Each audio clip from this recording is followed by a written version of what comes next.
हटा दिया और वहां हमारे हटाए थे, हमने वापस लिया। क्या उल्टी बात करती हैं बहन आप?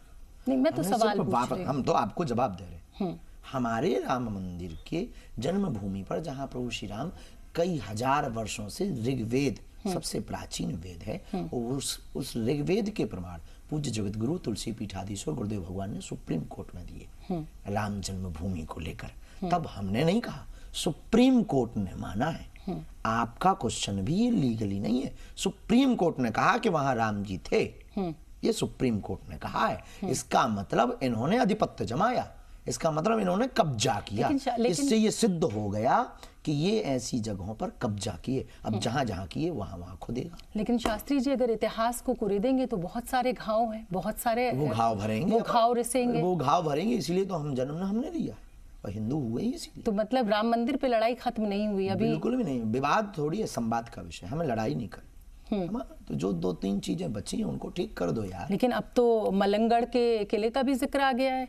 मतलब ये अभी तक तो काशी, मथुरा और राम मंदिर की बात होती थी, अब मलंगढ़ किले का भी जिक्र होने लगा है। तो ऐसे तो हजारों मंदिर हैं, ऐसे हजारों विवादित स्थान हैं। तो क्या ये जहां वास्तविक रूप से अवैध कब्जा किया गया, उसके लिए भारत में न्याय प्रणाली है, उसके लिए भारत में एक व्यवस्था है, संविधान है। यहाँ पर जो है जज हैं, मजिस्ट्रेट हैं, वकील हैं, वो न्याय करेंगे। हम सब अपनी आस्था के सबूत रखेंगे, हमारे जो वेदों के सबूत हैं उनको रखेंगे, रामचरितमानस के सबूत रखेंगे, और अगर वो सबूत बोलेंगे तो वहां पर प्रभु। लेकिन जब राम मंदिर का फैसला आया तो देश के मुसलमानों ने दिल से स्वागत किया। तो क्या अब उनकी भावनाओं का ख्याल आगे नहीं रखा जाना चाहिए, या इस विवाद को बढ़ाते? हमने मक्का मदीना पे कभी उंगली नहीं उठाई, अजमेर पे हमने कभी उंगली नहीं उठाई, हमने अजमेर के ऊपर तो कभी नहीं गए हम। हाँ, तो हम भावनाओं का ख्याल कितना रख रहे हैं आप ये तो देखो, कितने सहनशील हैं। लेकिन क्रिया पे प्रतिक्रिया भी है। ओवैसी कह रहे हैं कि बाबरी मस्जिद को भूलेंगे नहीं, बाकी शफीकुर रहमान बर्क भी कह रहे हैं कि बाबरी का दिया जलाते रहेंगे। उत्तर आप देख लो, आप कितना अद्भुत उत्तर है ये, आपका ही उत्तर वो दे रहे हैं। इसका मतलब ये है कि वो उनके अंदर अभी भी ये विष भरा हुआ है, जहर उनका जा नहीं रहा है। तो ऐसे लोगों को हनुमान जी ठीक करेंगे, हमें भरोसा है। लेकिन क्रिया की प्रतिक्रिया दोनों पक्षों की तरफ से है। फडणवीस साहब हैं, वो भी कह रहे हैं कि मैं कार सेवा में हिस्सा लिया था, मैं उस समय अयोध्या में ही था। तो क्या अब हर हिंदू को ये देवेंद्र फडणवीस साहब, हाँ, अच्छी बात बोली, सही कह रहे हैं। तो हर व्यक्ति अपने अपने हिसाब से कार सेवा कर रहा है। आप अपने आश्रम में कार सेवा कर रहे हैं, हम अपने काम में कार सेवा कर रहे हैं। लेकिन क्या अगर हमारी कार सेवा से किसी दूसरे धर्म के लोग आहत होते हैं तो क्या उस कार सेवा को हमें सही मानना चाहिए? हमारा धर्म ये सनातन ये कहता है अहिंसा परमो धर्म, लेकिन हिंसा धर्मो तथैव च। जब इंसान ही नहीं बचेगा, इंसानियत खत्म हो जाएगी, तो धर्म की रक्षा कौन करेगा? तो हमने सिर्फ लोगों को ये कहा है कि हमें विवाद नहीं चाहिए, संवाद चाहिए, पर आप हमारी आस्था को मिटाने का प्रयत्न नहीं करेंगे। हम आपकी आस्था के साथ खिलवाड़ नहीं करेंगे, पर आप हमारी आस्था के साथ खिलवाड़ नहीं करेंगे, ये भी आपको अधिकार नहीं। लेकिन हमें कहीं कोई लकीर, क्या आप शास्त्री जी सोचते हैं कि हमें कहीं कोई लकीर कि अब बस यहाँ तक हमें रुकना होगा? संसार नहीं रुक रहा तो ये लकीर से कैसे रुक जाएगा? संसार तो अनवरत बढ़ता चला जा रहा है। वैज्ञानिक कहते हैं कि ब्रह्मांड पसरता जा रहा है, फैलता जा रहा है। तो ये लकीरें तो कभी, ये लकीर खींचना हमें तो ये लगेगा कि एक सटता वाली बात है। चलिए, ओवैसी और बर्क शोर मचा रहे हैं, समझ में आ रहा है, लेकिन कुछ अपने ही धर्म के नेता भी हैं जिनकी तरफ से टिप्पणी आ रही है। आपने भी शबरी के बेर का जिक्र किया।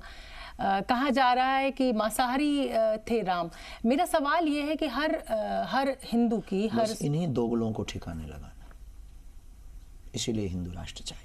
लेकिन हर एक की अपने प्रभु राम की अलग छवि है, वो अपने अपने हिसाब से उसको आज़ादी है। पर ऐसी छवि नहीं है जैसी वो बता रहे हैं। भगवान राम इतने नग्न नहीं है जितने वो बोल रहे हैं। मर्यादा के प्रतीक है। मर्यादा के प्रतीक हमारे शास्त्र वेद, उनको पहले पढ़ें, जाने, उसमें से उत्तर निकालें। लेकिन कुछ लोग कह रहे हैं कि खर, दूषण, सुबाहु, मारीच, ये त्रेता युग में ये होते थे जो विघ्न डालते थे शुभ कामों में, और अब ये विपक्ष के नेता हैं जो। क्या तो ये आपको तुलना क्या सही लग रही है? नेताओं पर हम टिप्पणी नहीं करते।